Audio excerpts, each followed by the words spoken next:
मैं आपको लेके जाऊंगा थोड़ा पीछे। थोड़ा पीछे मतलब 1992, Rodney king riots, Los Angeles पूरा जला, कई दिनों तक जला। और क्यों जला? क्योंकि एक ब्लैक को, अश्वेत को मारा पुलिस ने, कई बार मारा। और मारने के बाद पूरा लॉस एंजलिस में रॉयट्स शुरू हो गए, कई दुकानें लूटी गई, बहुत बार दंगा हुआ। वो एक टाइम था। इससे पहले जो अभी चल रहा है, वो एक टाइम था जब फेडरल ट्रूप्स को, यानी कि मरीन्स को प्लेस किया गया था लॉस एंजलिस में। दोबारा मरीन्स को लॉस एंजलिस में प्लेस करने की नौबत अब आई ट्रंप के टेन्योर में, जब वहां पे रेड मारी जा रही हैं जो इलीगल इमिग्रेंट्स हैं उन्हें बाहर ले जाने के लिए। रॉडनी किंग रॉयट्स हिस्ट्री में लिख गए। और रॉडनी किंग, यार वो एक लंबी बहुत बड़ी अमीरों वाली जिंदगी जी, इतना पैसा आ गया और उसके बाद वो मर भी गए। लेकिन इस समय जो सिचुएशन है, ये सारे के सारे जो इमिग्रेंट्स हैं जो सड़क पे खड़े होकर के कारें जला रहे हैं, कारों पे खड़े होकर के प्रोटेस्ट कर रहे हैं, बसेस जला रहे हैं, पब्लिक प्रॉपर्टी को नुकसान पहुंचा रहे हैं, ये सारे के सारे इमिग्रेंट्स सिर्फ क्योंकि कैलिफोर्निया पूरे अमेरिका की स्टेट्स में सबसे बड़ी इकोनॉमी है। इतनी बड़ी इकोनॉमी है कि कई कई कंट्रीज इससे टक्कर नहीं ले पाते। तो ज्यादातर इमिग्रेंट्स यहाँ आते हैं, ये फ्लोरिडा के साइड भी आते हैं, लेकिन इन इमिग्रेंट्स को निकालना सबसे ज्यादा नुकसान कैलिफोर्निया को दे रहा है। कैलिफोर्निया ही सबसे बड़ी स्टेट भी है। अगर आप अमेरिका में पॉपुलेशन वाइज देखें या इलेक्टोरल वोट्स वाइज देखें, सबसे ज्यादा इलेक्टोरल वोट्स भी कैलिफोर्निया की होती हैं। और कैलिफोर्निया, लॉस एंजलिस जो उसका दिल है, वहां पर दंगे बढ़ते जा रहे हैं। हमारे साथ है प्रेम शंकर सिंह, जो कि भूतपूर्व भूतपूर्व क्या बोलूं मैं, मैनेजिंग एडिटर, हमेशा मैनेजिंग एडिटर होता है। सर बहुत बहुत स्वागत है आपका हमारे शो में। प्रेम शंकर जी, क्या सिचुएशन चल रहा है लॉस एंजलिस? देखिए, जिस चीज के लिए कहा जाता रहा है हमेशा कि दुनिया के ठेकेदार बनते हैं डोनाल्ड ट्रंप और खुद अपना घर संभाल नहीं पा रहे हैं, जिस तरीके का विजुअल हम देख पा रहे हैं, पूरा लॉस एंजलिस जल रहा है, जगह जगह आगजनी के जो विजुअल हमारे पास आ रहे हैं, दुकानें लूटी जा रही हैं। वैसे दंगे तो भारत में भी नहीं होते रोहित जी, जिस तरीके हम्म। से अमेरिका में देखने को मिल रहा है। यानी कि डोनाल्ड ट्रंप जो हैं वो चारों तरफ से घिर गए हैं। अभी एक विवाद उनका अभी पीछा छोड़ा भी नहीं था, वो विवाद जो उनके एलन मस्क जो भूतपूर्व मित्र थे उनके उनके साथ चल रहा था। दूसरा एक बड़ी समस्या है वो उनके सामने मुंह बाए खड़ा है। यानी कि दो दो बड़ी चुनौतियां हैं जिससे कि डोनाल्ड ट्रंप को पार पाना है। और ये चले थे दुनिया को शांति का पाठ पढ़ाने। भारत पाकिस्तान में जो तनातनी चल रहा था उसमें रोल निभाना चाह रहे थे, उसमें मीडिएटर की भूमिका निभाना चाह रहे थे, और खुद का घर संभल नहीं रहा है। हालांकि 2000 फौजें वहां पर खड़ी कर दी गई हैं, कंट्रोल करने की पूरी कोशिश की जा रही है। लेकिन जो डोनाल्ड ट्रंप जिस तरीके से अमेरिका को जिस रास्ते पर लेकर जा रहे हैं वो बड़ा ही खतरनाक मुझे लग रहा है। खतरनाक इसलिए लग रहा है क्योंकि पॉलिटिकली भी जो अपने लोग हैं वो भी उनका साथ नहीं दे रहे हैं, जिनको वो अमेरिका में रखना नहीं चाह रहे हैं, जिनको वो अमेरिका से बाहर करना चाह रहे हैं, वो भी वहां पर अराजक हो गए हैं। हिंसा जिस तरीके से देखने को मिल रही है, पूरे इंटरनेशनल फोरम में इसको देखा जा रहा है कि अमेरिका अपने घर को भी संभाल नहीं पा रहा है। यानी कि नए रिजिम में जो आए हैं डोनाल्ड ट्रंप, कई मोर्चे पर उनको देखा जा रहा है कि वो कमजोर दिखाई दे रहे हैं। तो कमजोर राष्ट्रपति इस बार देखने को मिला है, और मुझे लगता है कि उम्र का असर भी पड़ रहा है कि वो उनके काम में दिखाई पड़ रहा है। हालांकि वो धमकी लगातार दे रहे हो क्योंकि आर्थिक मोर्चे पर भी वो कमजोर हो जाएंगे और लॉ एंड ऑर्डर भी संभाल नहीं पाएंगे। तो वो मैसेज अमेरिका वालों के लिए तो गड़बड़ है ही, पूरी दुनिया के लिए भी वो गड़बड़ है। क्योंकि अमेरिका में जो एक सर्वे कराया था एलन मस्क ने भी, वो भी अब चाह रहे हैं कि ये सरकार अब बदल देनी चाहिए, डोनाल्ड ट्रंप जो राष्ट्रपति है उनको हटा देना चाहिए, विकल्प के बारे में सोचना चाहिए। तो कुल मिलाकर ये चुनौतियां हैं रोहित जी। बाकी आप खुद इंटरनेशनल मामलों के बहुत बड़े जानकार हैं, आप भी समझ रहे होंगे कि अभी अमेरिका किस दिशा में आगे बढ़ रहा है और वहां की जो आंतरिक स्थिति है वो कितना खतरनाक, कितना भयावह है। विजुअल तो हम जहाँ भी देखते हैं, यहाँ भी विरोध होता है, भारत के अंदर भी होता है। उत्तर प्रदेश में खासकर योगी के आने के बाद तो बंद हो गया, लेकिन यहाँ भी दंगे हुए हैं, ऐसा नहीं दंगे नहीं होते थे। हालांकि पिछले 10 सालों में इसमें बहुत ज्यादा कमी आई है, जब से मोदी सरकार और उधर उत्तर प्रदेश में योगी सरकार रही है। लेकिन यहाँ भी इस तरह के माहौल जब होते हैं तो इस तरह का दृश्य नहीं दिखाई देता है मास्क पहनकर। हालांकि इन्होंने रोक लगा दी है, जो अपने राष्ट्रपति यहाँ पे डोनाल्ड ट्रंप के, आप मास्क पहनकर सड़क पर नहीं उतर सकते हैं, विद्रोह नहीं कर सकते हैं। लेकिन वहां पर जो माहौल है, मास्क पहन के जाना, दुकानों के अंदर, मॉल के अंदर घुस के जाके तोड़ फोड़ करना, सामानों की लूट करना, ये स्थिति आउट ऑफ कंट्रोल है। और अमेरिका, मुझे नहीं लगता है कि कुछ घंटों में अगर ये नहीं संभाल पाए तो आने वाली स्थिति बहुत खराब होगी, और अमेरिका की स्थिति वही हो जाएगी जो किसी एक ऐसे कंट्री की होती है जहां पर जो आर्थिक रूप से भी कमजोर होते हैं, और जो लॉ एंड ऑर्डर भी वो संभाल नहीं पाते हैं, जिसका राष्ट्रपति कमजोर है, जिसका वहां पॉलिटिकल सिस्टम धराशायी हो रहा हो।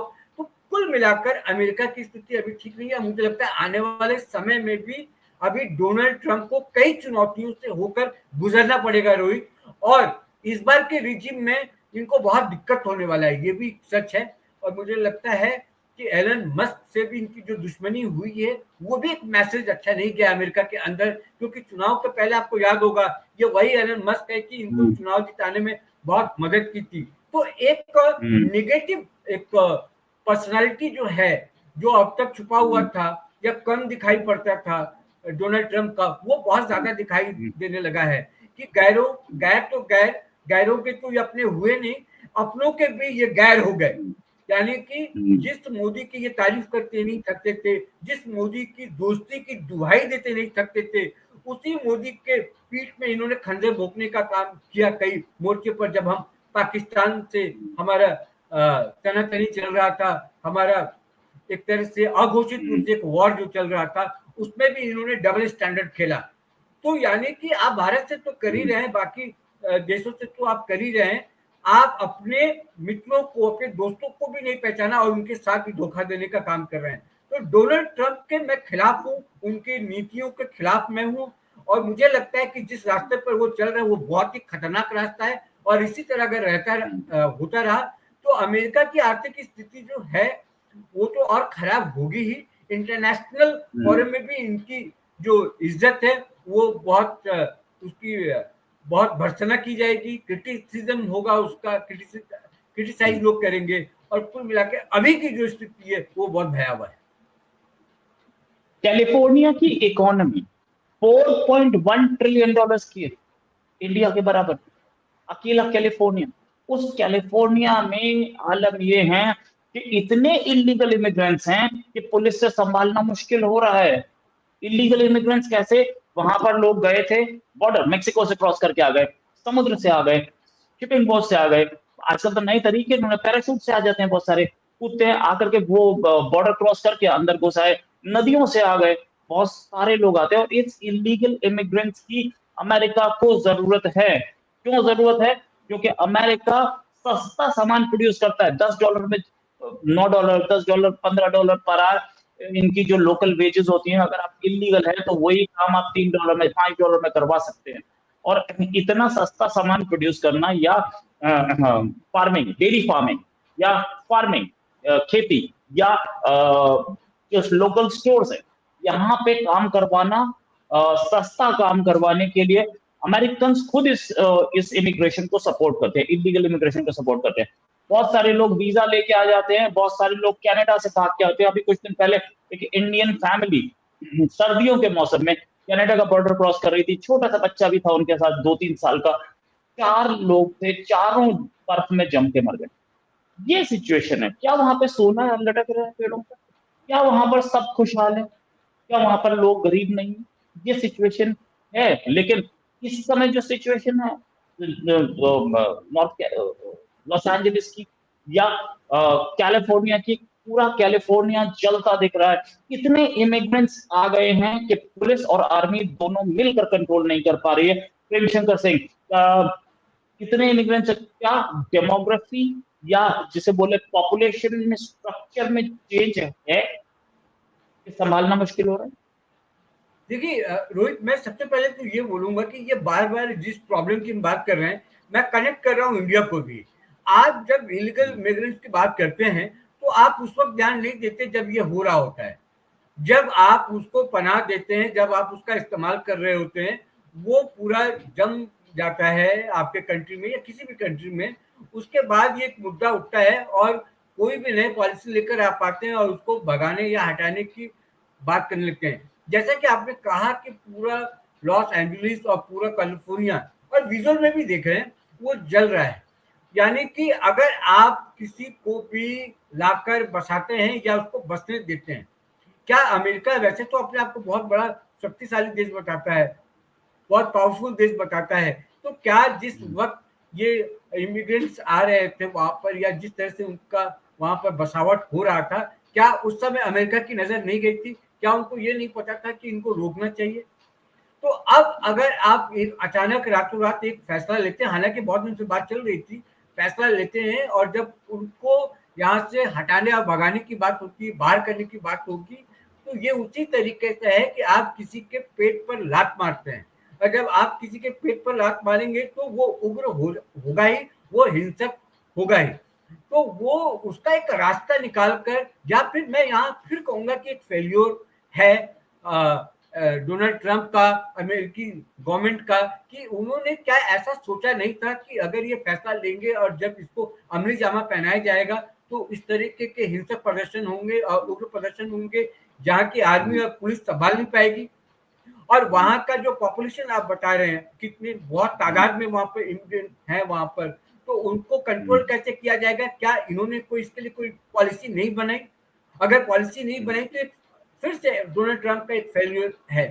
तो आपका खुद का घर तो संभल नहीं रहा और आप दूसरों के घर में जाके मीडिएटर का काम, मध्यस्थता का काम करते हैं और वहां पर नेतागिरी करने का काम करते हैं। तो अमेरिका के साथ हमेशा से ये दिक्कत ये रहा है कि वो विश्व में, वर्ल्ड फोरम में नेतागिरी करने का उसको बहुत शौक है।